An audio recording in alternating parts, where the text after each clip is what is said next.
Hello everyone, welcome back.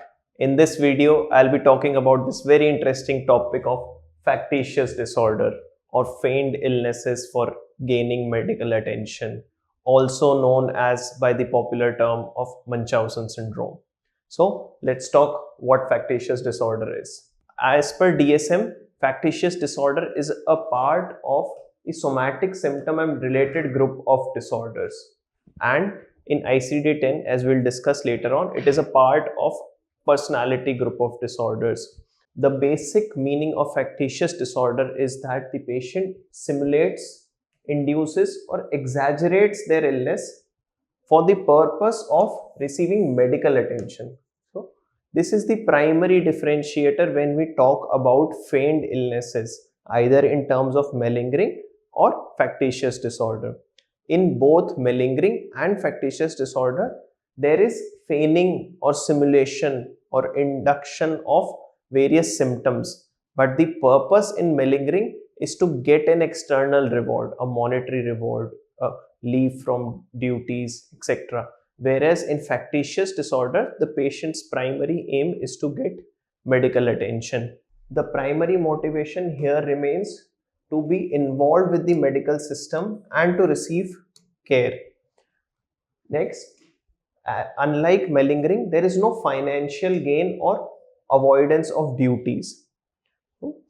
Malingering can be seen in a patient or a person who is on duty, particularly, for example, in war veterans who are posted at in a war zone. They might induce symptoms for the reason that induction of an illness would get them relieved of their duties and they would be posted in a milder environment or a less stressful environment. So that would classify as malingering. Whereas in factitious disorder, the patient induces symptoms, produces illnesses through various methods, but his or her motivation is to get hospitalized or to get attention from the doctor or to receive various treatment, and the entire reason behind it is to get the attention and receive the care that the medical system provides, which is lacking in the patient's life.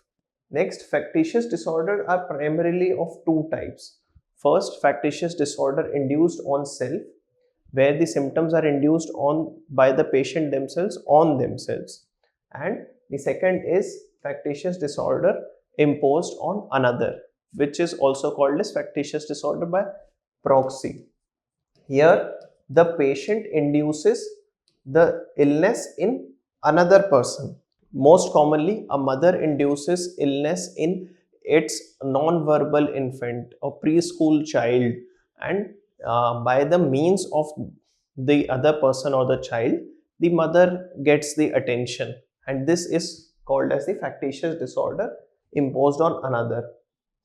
The problem and the major reason for discussion about factitious disorder is that these self-induced symptoms can result in serious, even life-threatening harms.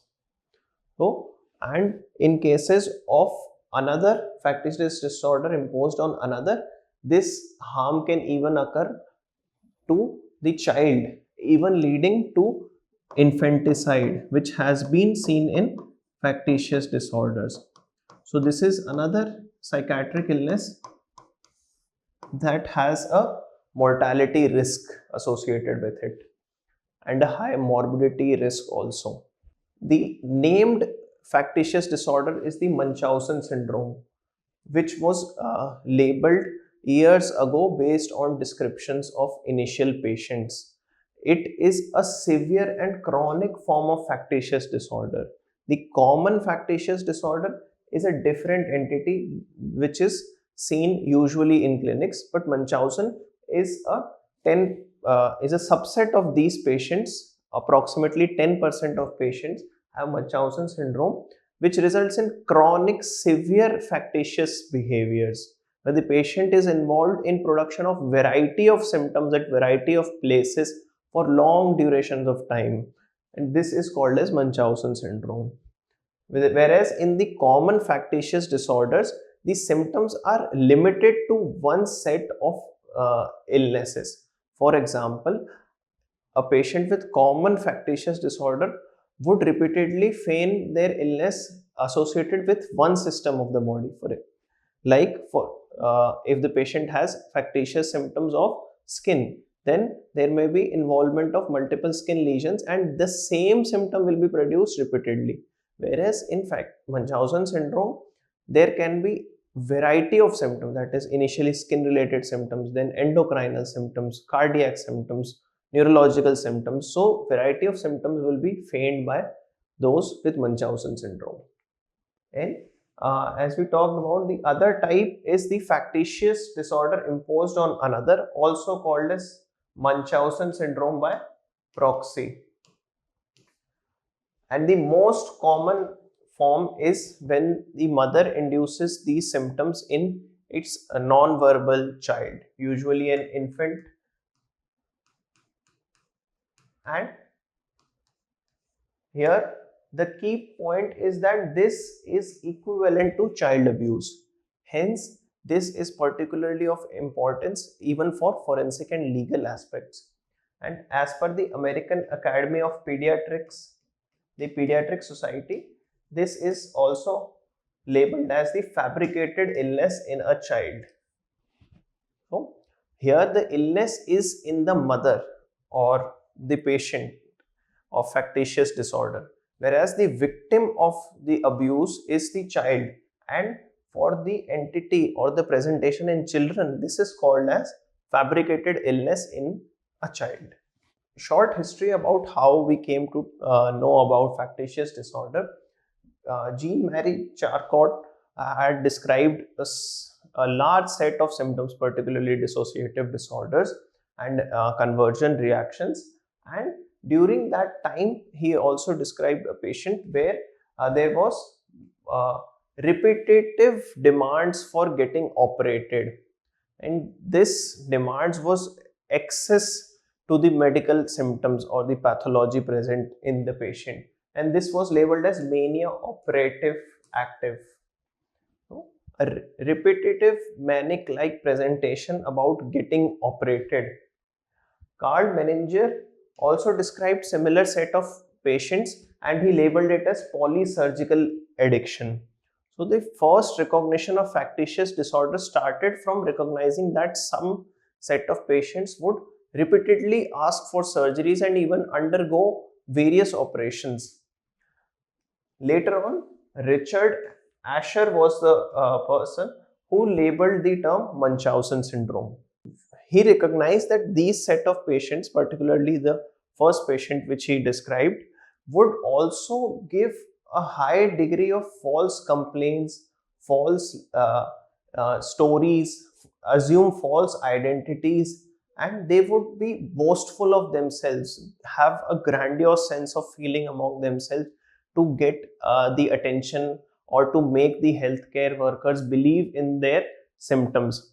So this patient who had a list of false complaints and would assume false identities to repeatedly get into healthcare system was termed by Richard Asher as to be having Munchausen syndrome.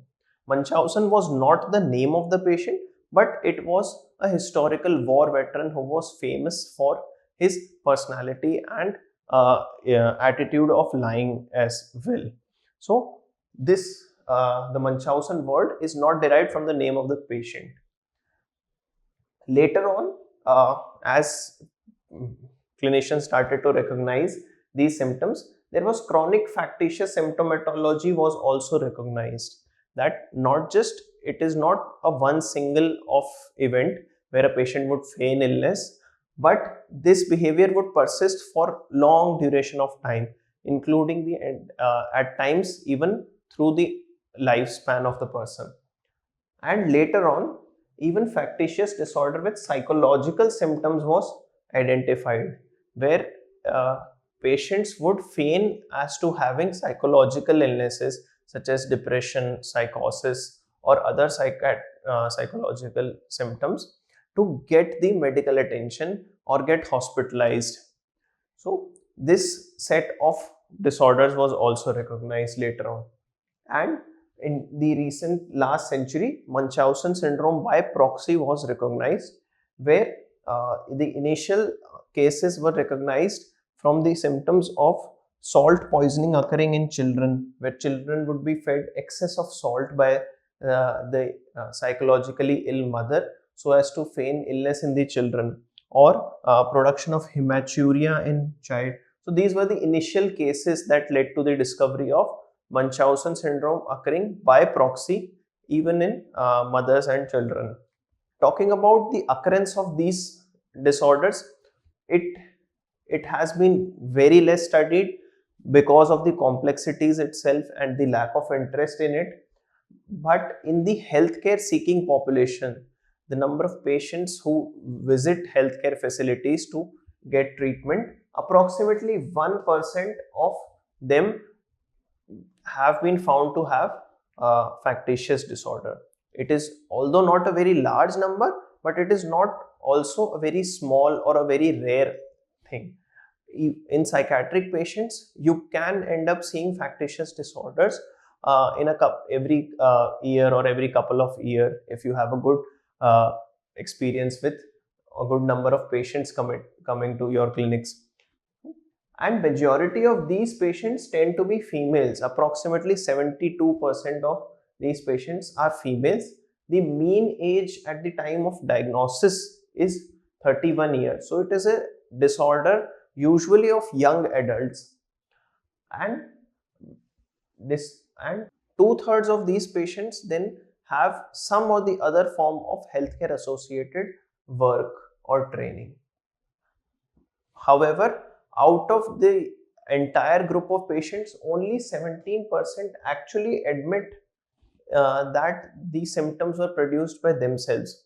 So, usually these patients do not admit despite chronic treatment and chronic confrontation by healthcare workers. Only a few actually end up admitting this production, making the diagnosis even more complex.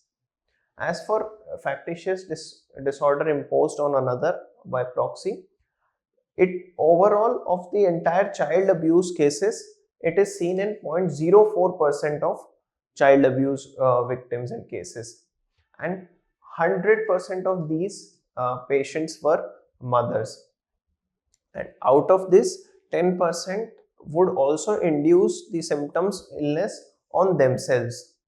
Usually the victim's age or the child's age is 1.5 years, around 14 to 18 months in between at the time of onset, and the patients usually victimize both the male or the female child.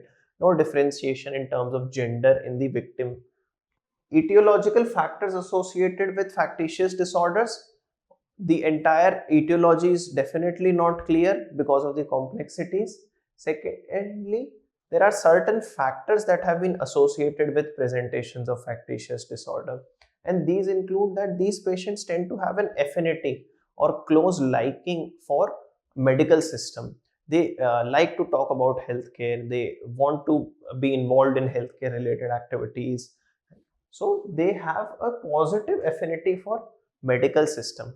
On the other hand, their coping skills in regards to stressors in their life are usually poor and maladaptive, as a result of which they would tend to assume sick role or play the role of being a sick patient so as to avoid various stressors in their life. Psychodynamic theories suggest that not just these affinities and coping skills, rather, there are tendencies for mastery and control. That is, the patient, when induces a symptom in themselves, they can master or gain a confidence about their own body, that they can produce, affect their body in whatever terms they like, and this and control the production of symptoms. So this gives the sense of achievement to the ego. Secondly, they also have masochistic tendencies, where they get gratification like feelings because of the self-induced harm or self-induced symptoms. Usually patients would harm themselves to produce skin lesions, or inject themselves with various drugs to produce symptoms, or bleed themselves out. And these behaviors would give them a sense of gratification. Secondly, the sense of identity in these patients is poor.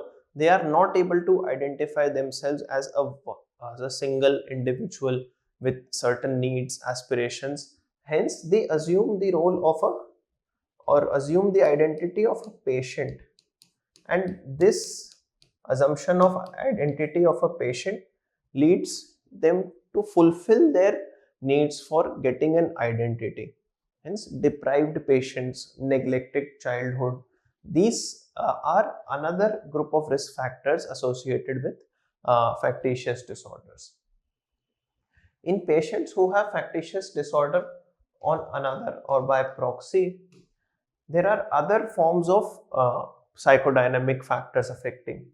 First, they tend to objectify the child. The ego tends to treat the child as an object of their wishes, their desires, thereby reciprocating the illness they want to produce in themselves onto the child, and thereby fulfilling the need. And secondly, they also tend to have an ambivalent bond with healthcare providers, where they initially would seek healthcare services to get their child better or to gain the attention, and they would be very loving, affable towards them. And as soon as the uh, feigning would come out, or it would lead to confrontation, they would question them, question their incompetence. And this ambivalency about liking and hating healthcare services, healthcare workers, would often be associated in these patients. These are some of the psychodynamic factors associated with etiology. Besides, as I told, there are certain risk factors that can be seen. First of all, history of childhood medical treatment, where the child may get associated and learn about various medical therapies, history of being employed in healthcare services, and even relationship with a healthcare worker or a physician, doctor, where playing the sick role would even get romantic or emotional uh, affections and needs being fulfilled through these terms of healthcare services.